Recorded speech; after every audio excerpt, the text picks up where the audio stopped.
I'm going to read you an article about the funeral for my great great aunt Eleanor Franklin Egan. Now, you guys might think I'm name dropping, saying James Dean is my grandfather. Well, this is the funeral for Mrs. Egan. Many prominent men attended the service for war correspondent. That's the title of the article. Funeral services. This was New York Times, 1925, January 21st. Funeral services for Mrs. Eleanor Franklin Egan, war correspondent and wife of Martin Egan, a member of the staff of J.P. Morgan and Co., were held yesterday morning at 10:15 at the Church of Incarnation, Madison Avenue and 35th Street.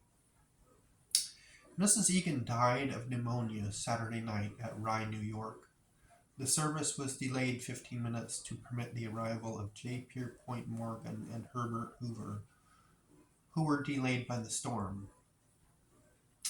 The Right Reverend Charles H. Brent, Bishop of Western New York, and the Reverend H. Percy Silver, rector of the church, read the service. Honorary pallbearers were Herbert Hoover, Major General James J. Harbord, Edward W. Hardin, Newton W. Gilbert, Frederick Hulsey, Dr. R. H.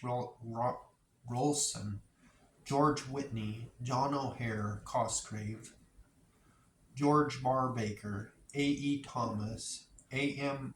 Anderson, Colonel William B.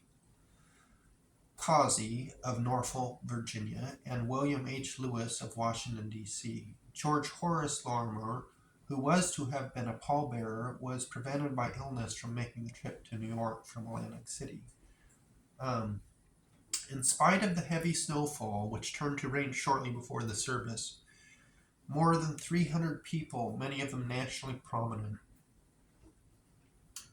assembled at the church to do honor to Mrs. Egan's memory.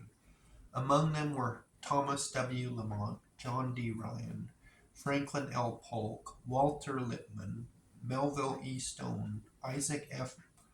Marcoson, William Brown Maloney, Charles Hanson Towne, Oscar King Davis, James Stanley, Kathleen Norris, Fred W. Underwood, and Frank Munsey.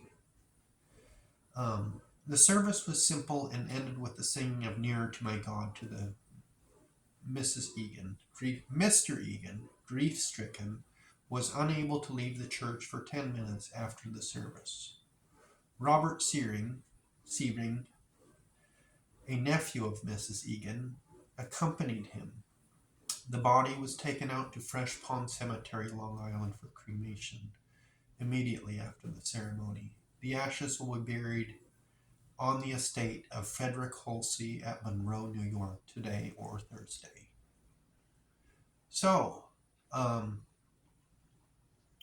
all these people, not everybody's going to know who they are or even care, but these people were nationally prominent, they basically, ran the country. Some, had, editors of owners of newspapers and, the people pulling the strings and, telling everybody what was going on, as well as the military people.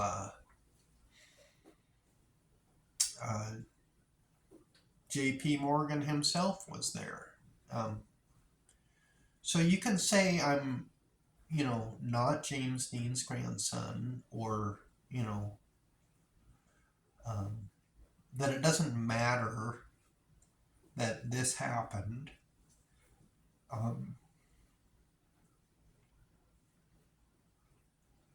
But it's historical fact. You just cannot get around that. And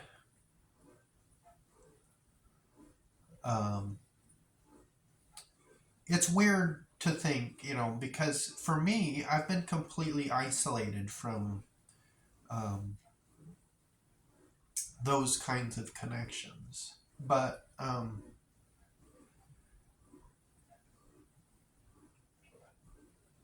that's where I come from. Those people, had they lived, and um, things would have been different for me.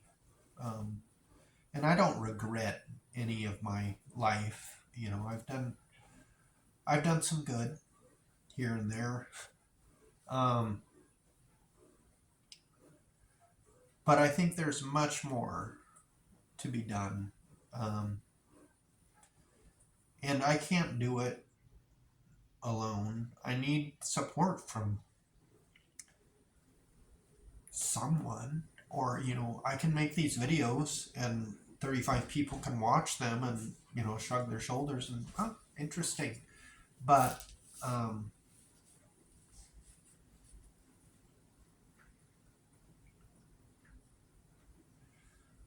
there is huge value and potential to just the story, and me being connected to um, not just James Dean, but all these other individuals. Just I never knew him, met him, or really understood what actually happened. But